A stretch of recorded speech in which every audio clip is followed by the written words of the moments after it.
मी लहान असतानाच माझे वडील वारले. मी एकुलते एक होते. त्यामुळे मग माझ्या चुलत्याने माझा सांभाळ करायची जबाबदारी घेतली. सुरुवातीला त्यांनी माझी खूप काळजी घेतली. माझ्या सगळ्या गरजा ते पूर्ण करत असत. मग हळूहळू त्यांनी माझ्याकडे दुर्लक्ष करायला सुरुवात केली आणि नंतर मी त्यांच्यावर एक ओझं बनून राहिली. माझ्या चुलतीने मला शाळेतून काढलं आणि घर कामाला लावलं. पण त्यांची मुलं मात्र शाळेत जायची.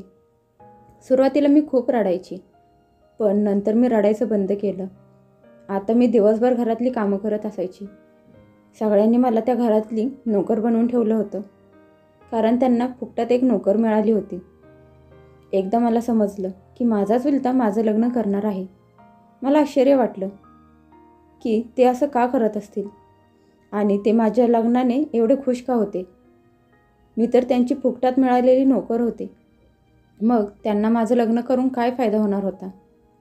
पण मी काही न बोलता शांत राहिले. मला वाटलं होतं की लग्न झाल्यावर मला या नरकासारख्या जगण्यातून सुटका मिळेल. लग्नाच्या पहिल्या रात्री माझा नवरा नशा करून खोलीत आला. मी त्याला बघून खूप घाबरले. त्याने माझे केस पकडले आणि मला मारू लागला. हे बघून मला धक्काच बसला आणि मी माझी काय चूक झाली याचा विचार करू लागले. चुलत्याच्या घरी मला बोलून बोलून जखमी करायचे, पण इथे तर मला खरोखरच मारून जखम देऊ लागले होते. मी काही न बोलता सगळं सहन करत होते. मी विचार करायचे की माझ्या चुलत्याने या माणसासोबत माझं लग्न का करून दिलं असेल. एकदा मी त्याची कपडे इस्त्री करत होते, तेवढ्यात अचानक तो आत आला. त्याने माझे केस पकडले आणि ती गरम इस्त्री माझ्या हातावर ठेवली. मला खूप जोरात भाजलं. मी जोरजोरात रडू लागले. तो माझ्याकडे बघत म्हणाला की हे रडण्याचं नाटक माझ्यासमोर करू नकोस. मी तुझ्यासारख्या बायकांना चांगलंच ओळखतो. हे ऐकून मला आश्चर्य वाटलं. तो मला कसली बाई समजत होता. मी त्याला माझ्यावर करत असलेल्या अन्यायाबद्दल विचारणार होते, पण तो तिथून निघून गेला. आता माझ्या लग्नाला बरीच वर्ष होऊन गेली होती. मी अजून पण त्याच्यासोबत रडत खडत संसार करत होते. लग्नाच्या इतक्या वर्षांनी देखील मी त्याला कधी खुश बघितला नव्हता. मला या गोष्टीचं आश्चर्य वाटायचं की हा माणूस असा का आहे, याला स्त्री जातीची एवढी चीड का आहे.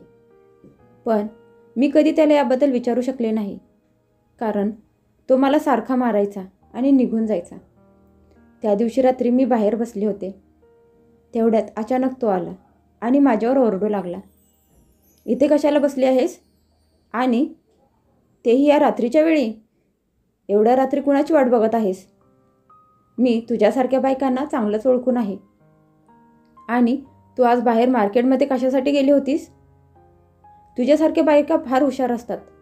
तरुण मुलांना नादी लावून फसवतात. मला त्याचं ते बोलणं ऐकून खूप राग येत होता. त्याने बायकांच्या विषयी फार गैरसमज करून घेतले होते आणि मी त्याला काही बोलू पण शकत नव्हते. त्याने मला हाताला पकडलं आणि ओढत घरात घेऊन आला. मला बेडवर जोरात ढकलून दिली आणि मारू लागला. बराच वेळ मारल्यावर तो निवांत झोपला आणि मी माझ्या जखमांवर फुंकर मारत रडत बसले. त्याला मला मारून फार छान वाटायचं. मला तर हा प्रश्न पडला होता की तो माझा एवढा तिरस्कार का करतो. त्या रात्री मला झोप लागलीच नाही आणि त्यामुळे मग दुसऱ्या दिवशी माझी तब्येत बिघडली. मला वाटलं की रात्री झोप झाली नाही म्हणून असं वाटत असेल. दुसऱ्या दिवशी दुपारी तो घरी आला, म्हणून मग मी त्याच्यासमोर जेवण ठेवलं. हे बघून तो माझ्यावर ओरडला. जेव्हा पण मी घरी येतो तू माझ्यासमोर जेवण ठेवतेस. दुसरं काही काम नाही का? मी काय घरी जेवायला येतो का? आज मी पहिल्यांदाच त्याला उत्तर दिलं. मी म्हणाले, जेवणाशिवाय मला मारायला येता की तुम्ही घरात?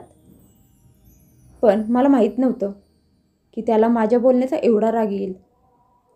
त्याने जेवणाचं ताट जोरात ढकलून दिलं. मला आता भीती वाटू लागली. तो माझ्याकडे रागात येऊ लागला तशी मला चक्कर आली आणि मी जमिनीवर पडले. त्यानंतर जेव्हा माझे डोळे उघडले तेव्हा मी माझ्या घरातच होते. शेजारी डॉक्टर माझ्या नवऱ्याला काहीतरी सांगत होते. ते म्हणाले की आता हिची काळजी घ्या. या अवस्थेत त्यांना अजिबात टेन्शन देऊ नका. त्या डॉक्टरांनी जे सांगितलं त्यावरून मला सगळं समजलं होतं, कारण त्यांनी हे पण सांगितलं होतं की यांना त्रास झाला तर तुमच्या बाळाला पण त्रास होणार. डॉक्टरांचं ते बोलणं ऐकून मला आनंद झाला आणि मी माझ्या नवऱ्याचा चेहऱ्याकडे बघितलं. आज पहिल्यांदा मी त्याच्या चेहऱ्यावर राग नाही बघितला. तो फक्त डॉक्टरांचं बोलणं शांतपणे ऐकत होता. थोड्या वेळाने मग डॉक्टर निघून गेले आणि तो पण त्यांच्या मागे मागे बाहेर निघून गेला. तो बाहेर निघून गेला आणि मी विचार करत बसले. मी विचार करू लागले की माझ्या चुलत्याच्या घरात आणि या घरात काय फरक होता. पण मला जाणवलं की जास्त काही फरक नव्हता.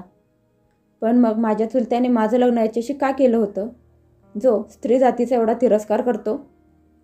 पण मला हे समजणार तरी कसं आणि मी विचारणार तरी कुणाला, कारण मला इथे कुणीच ओळखत पण नव्हतं. त्यामुळे मग मला त्याच्याबद्दल कोण सांगणार, याच्या मागे पुढे कुणीच नव्हतं. असंच विचार करत करत मला कधी झोप लागली समजलंच नाही. सकाळी मी उठले तेव्हा तो घरात नव्हता. मी उठले, आंघोळ केली आणि नाश्ता करणार तेवढ्यात एक बाई माझ्या घरी आली. आज पहिल्यांदाच कोणीतरी बाई माझ्या घरी आली होती. तिने सांगितलं की ती शेजारीच राहते. तिने मला सांगितलं की तुझ्या नवऱ्याला थोडं ताब्यात ठेव. मला प्रश्न पडला की माझ्या नवऱ्याने आता असं काय केलं की मी त्याला ताब्यात ठेवावं. आता बरेच दिवस झाले माझ्या नवऱ्याने मला मारणं बंद केलं होतं आणि तो आता शांत राहू लागला होता. पण हे दिवस जास्त दिवस टिकले नाहीत, कारण दुसऱ्याच दिवशी त्याने माझ्या कानाखाली मारली. मी काही विचारू पण शकले नव्हते, कारण त्याला मला मारायला काही कारण लागत नव्हतं. एवढी वर्षे त्याच्यासोबत राहून सुद्धा मी त्याला ओळखू शकत नव्हते की तो माणूस अखेर आहे तरी कसा. संध्याकाळच्या वेळी मी बाहेर चालत होते. अजून तरी माझा नवरा घरी आला नव्हता. मला आता झोप येऊ लागली म्हणून मी घरात आले आणि खोलीत गेले. पण तो यायच्या आधी मी झोपू पण शकत नव्हते. मी तशीच बसून माझा इतिहास आठवू लागले. मला तर आठवत पण नाही की शेवटचं मी कधी हसले होते. अचानक दरवाजा उघडला. मला वाटलं माझा नवरा आला असेल, पण समोर अनोळखी माणूस बघून माझ्या अंगावर काटा आला. मी लगेच सगळ्या लाईटी चालू केल्या. त्या माणसाचे डोळे लाल होते. तो माझ्याकडे रागाने बघत होता आणि मग अचानक त्याचा राग निघून गेला. तो माघारी वळून खोलीच्या बाहेर जाऊ लागला. मी पण त्याच्या मागे मागे गेले. तो न थांबता निघून गेला. तेवढ्यात माझा नवरा आला. मी त्याला काही विचारणार तेवढ्यात त्यानेच मला विचारायला सुरुवात केली की हा कोण होता. मी भीतभीतच त्याला सांगितलं की मला नाही माहीत. पण त्याने एवढ्या जोरात मला कानाखाली मारली की माझ्या डोळ्यासमोर अंधार पसरला. तो मला शिव्या देऊ लागला. तो शुद्धीत नव्हता. त्याने मला खूप मारलं. तो मला बोलूच देत नव्हता आणि तो एकटाच बोलत होता. तुझ्यासारख्या बाईंचे कितीतरी यार असतील. किती जणांसोबत तुझं लफडं चालू आहे काय माहीत. त्याने मला हाताला पकडून बाहेर काढली आणि म्हणाला, आजपासून तुझ्यासाठी या घराचे दरवाजे बंद. तुला कुठं जायचंय तिकडं जा. असे म्हणून त्याने माझ्या तोंडावर दरवाजा लावला.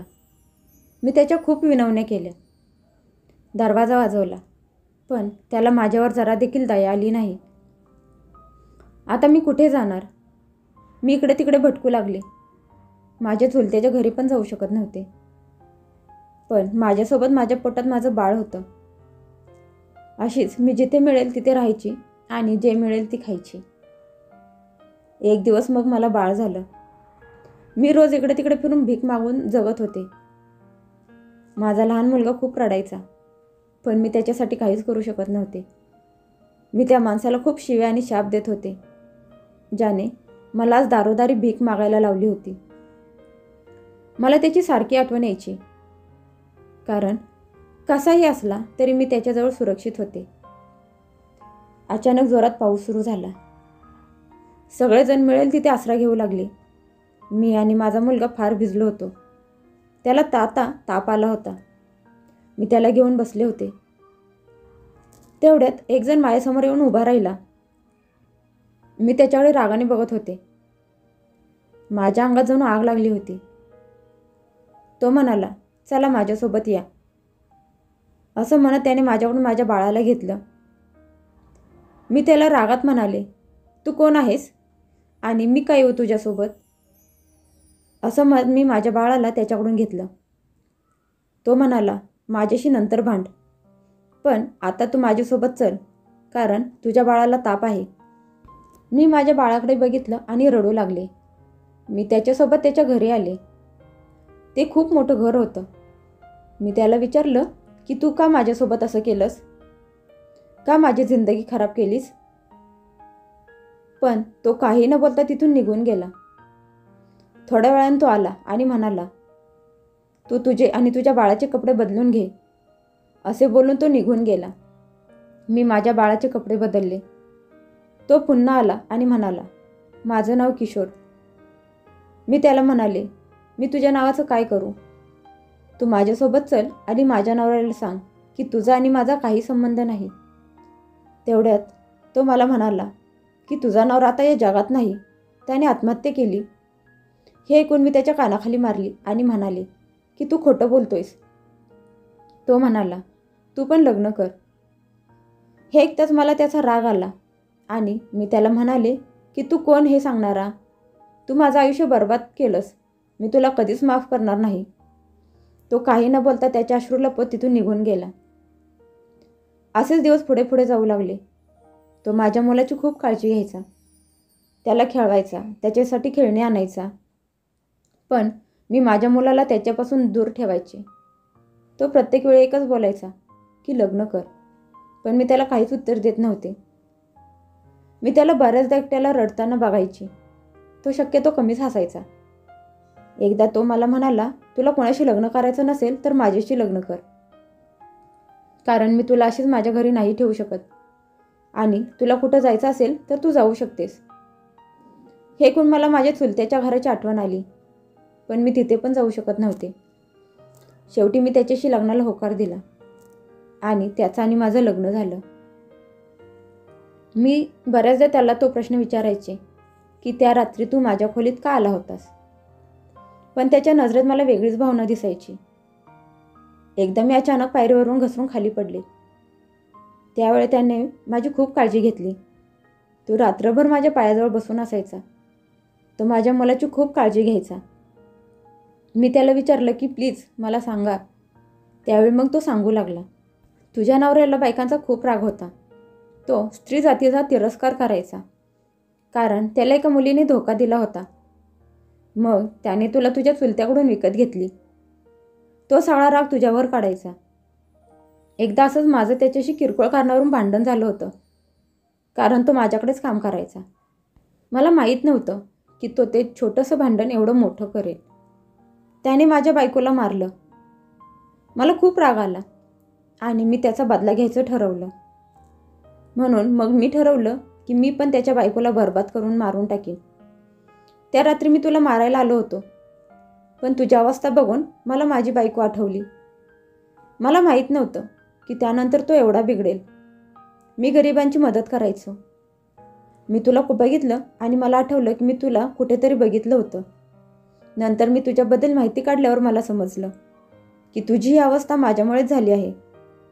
मला माहीत नव्हतं की कुठल्या तोंडाने मी तुझी माफी मागू. मला फार पश्चाताप होतोय. असं बोलत असताना तो रडू लागला.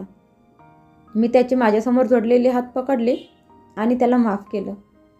त्यानंतर माझ्या आयुष्यात आनंद आला आणि मी माझ्या देवाचे आभार मानले की एवढ्या दुःखानंतर मला आनंद मिळाला आहे.